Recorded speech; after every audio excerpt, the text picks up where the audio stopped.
네, 여러분 안녕하세요. 가을바람입니다. 지금 시간은 6월 20일 저녁 10시가 거의 다 됐네요. 저희 둘째가 내일 돌이라서 오늘 이제 좀 준비하고 자려고 했는데 굉장히 흥미로운 소식이 하나 나왔어요. 제가 유튜브나 트위터에는 이미 전달드렸는데 아이온큐의 공동 설립자이자 23년 10월 말쯤에 이제 퇴사를 하셨던 크리스 먼로 교수님이 아이온큐 홈페이지에 얼굴을 비추셨습니다. 그래서 이 소식을 저도 이제 서양인 투자자가 올려줘서 확인을 했는데 보니까 아이온큐 리더십 이제 공식 홈페이지 리더십에 가보니까 최고 과학 고문으로 올라와 있는 거예요. 근데 제가 이거를 가끔씩 보거든요. 그래서 김정선 교수님도 원래 있었는데 이 사진에서 사라졌었어요. 그래서 과학 고문 하고 계신가 이런 생각이 들었는데 크리스 먼로 교수님의 사진이 올라오게 된 거죠. 이게 굉장히 흥미로운데 크리스 먼로 교수님이 23년 10월 23일에 퇴사를 하셨고요. 그때 당시 그 소식이 전해지자 주가가 13% 당일 빠졌고 뭐 누적으로 빠져서 20% 넘게 빠졌던 기억이 나요. 그래서 굉장히 많은 한국인 주주분들이 패닉하셨고 그때 이제 매도하신 분들이 굉장히 많죠. 참고로 그때 주가가 11불에서 9불까지 내려갔습니다. 그때 파셨던 분들은 지금 상당히 아쉬우실 수 있어요. 뭐 지금 주가가 벌써 40불이 돼버렸으니까. 그래서 그때 제가 크리스 먼로 교수님을 떠나시기 전에 제가 이제 한국에 오셨을 때 한번 뵌 적이 있습니다. 그래서 한 1시간 정도 얘기를 했는데 제가 그분의 인터뷰나 뭐 이런 발표 같은 거 굉장히 자주 봤었고 실제로 만나서 대화도 해봤지만 굉장히 솔직하신 분이에요. 이게 강직한 스타일이셔서 뭐 다른 사람들처럼 이렇게 순화해서 표현하시지 않고 제가 기억나는 거는 초전도체 방식은 답이 없다. 뭐 이렇게까지 강력하게 얘기하실 정도로 굉장히 솔직하신 분인데 이분이 떠나셨을 때 제가 왜 떠나셨냐 우리 한국에서 보지 않았냐라고 하고 연락을 드렸더니 그때 뭐라고 하셨냐면은 자기 자신이 이 학계 쪽에서 연구하는데 좀 더 잘 맞는 것 같다. 그래서 듀크 양자센터장으로 계시죠. 그래서 듀크 양자센터가 또 아이온큐랑 협약이 있어서 여기서 특허가 나오면 아이온큐가 독점적으로 상업화를 할 수 있습니다. 그래서 뭐 큰 변화가 있는 건 아니고 여전히 아이온큐를 지원할 거고 아이온큐는 최고의 양자팀을 가지고 있고 조만간 상업적인 가치를 낼 거다. 그래서 뭐 우리가 크게 달라지는 거 없다 이렇게 답변을 주셨는데 이게 진짜인지 아닌지는 알 수가 없었죠. 근데 이 사람이 한번 떠났으면 이제 생각을 정해서 강력하게 나가셨을 것 같은데 왜 돌아왔을까? 요거를 좀 우리가 생각을 해봐야 됩니다. 최근 큰 흐름을 보면은 아이온큐가 뭐 대여섯 개 기업을 인수해서 지금 양자 하드웨어 하던 거에서 조금 이 포토닉 인터커넥트라는 핵심 큐비트 확장 기술이 조금 딜레이가 됐죠. 최근에 밝혀진 로드맵에 의하면 2025년에 이번에는 템포에 100개의 물리적 큐빗을 넣겠다고 했고 2026년에는 256개 넣을 거고 2027년이 중요한데 이때 칩 하나에 옥스포드 이오닉스 기술을 활용해서 큐비트 10,000개를 넣겠다. 그리고 그 다음해인 2028년에는 이 10,000개짜리 양자칩 2개를 인터커넥트 하겠다라고 했어요. 이때 포토닉 인터커넥트가 들어간다는 겁니다. 그럼 지금으로부터 3년이 남았다는 거죠. 그래서 저는 한 27년쯤 상업화가 될 거다라고 생각을 했는데 뭐 작년 시한 얘기도 나왔다가 들어갔고 하면서 지금 총 4개의 이정표 중에 2개만 달성했죠. 3단계가 안 나오고 있어요. 1단계는 23년 10월에 나왔고 2단계는 24년 12월에 나왔고 3, 4단계가 남았는데 아직 안 나오고 있단 말이에요.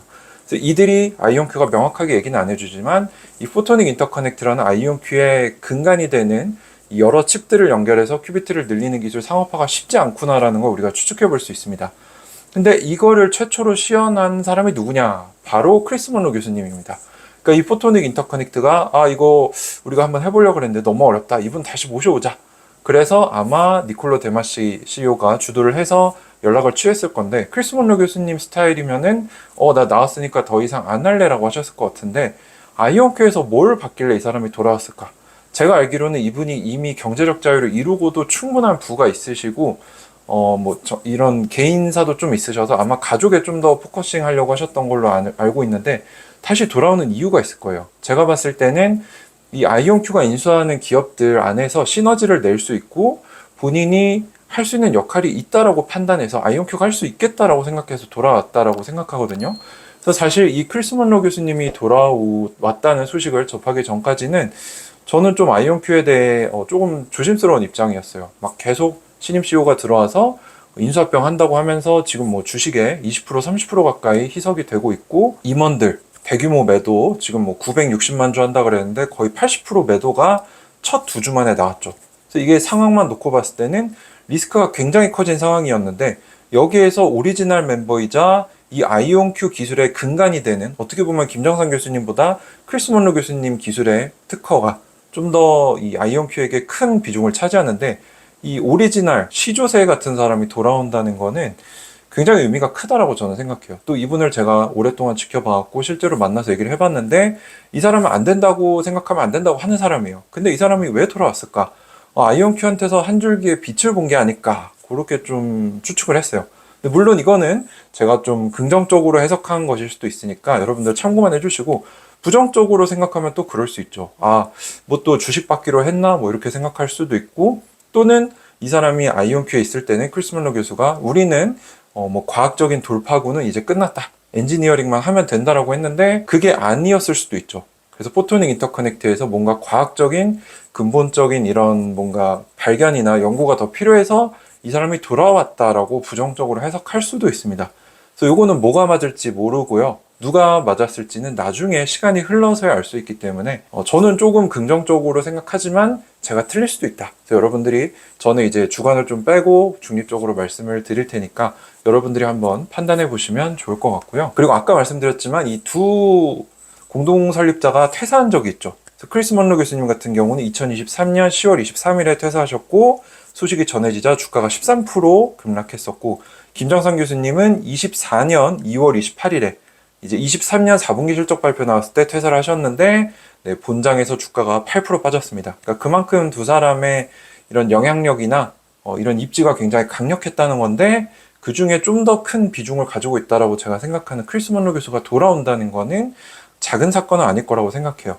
그래서 이 부분도 제가 이제 다음 주에 아이온큐 임원과 이 대면 인터뷰를 할 텐데 그때 한번 물어볼 생각입니다. 근데 답을 안 해줄 수도 있어요. 그래서 그거는 아이온큐가 결정할 사항이고, 어쨌거나 이 과학 고문이 무슨 포지션인가 조금 우리가 알아야 되는데, 전문적으로 자문을 해주는 사람입니다. 그래서 회사에 이제 상근으로 들어와 있는 건 아니고요.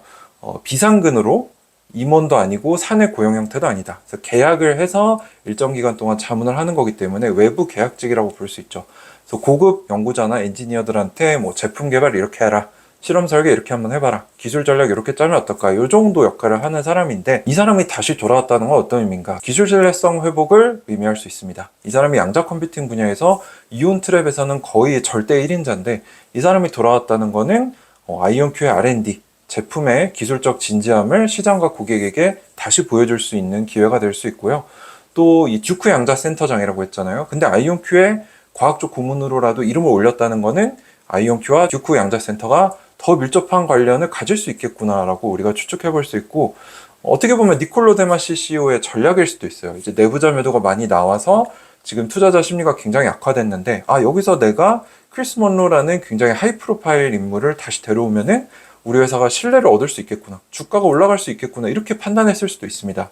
그래서 그 사람이 굉장히 전략적이고 뛰어난 사람이기 때문에 뭐 이런 해석도 빠뜨릴 수는 없고요. 중장기적으로 그냥 연구 자문만 하는 게 아니라 이 사람이 애초에 아이온큐의 근간이 되는 이온 트랩 기술에 기반이 되기 때문에 아이온큐가 지금 여러 기업들을 합쳐서 어떻게 시너지를 낼까 고민하고 있는데, 거기서 굉장히 전략적이고 중요한 조언자, 또 결정자 역할을 할 수 있다라고도 추론을 해볼 수 있는 거죠. 자, 그래서 올해 들어서 아이온큐가 굉장히 큰 변화를 겪었죠. 일단 CEO도 젊은 사람으로 바뀌었고, 그 사람이 오자마자 언론에 출연해서 아이온큐를 굉장히 적극적으로 홍보했는데 결과적으로 내부자 매도가 많이 나왔고, CEO도 한 340만 주 가지고 있었는데 260만 주 팔고 70만 주만 가지고 있다. 인수합병 거론했던 것도 있었고, 내부자들이 일단 많은 주식, 거의 900만 주가 넘는 주식을 80% 정도 매도했고 앞으로도 20% 정도 매도가 남았다. 여기에 굉장히 많은 기업들을 인수를 해서 양자 하드웨어에서 양자 네트워킹으로 넓혔고, 특별히 옥스포드 아이오닉스라는 기업의 기술을 갖다 써서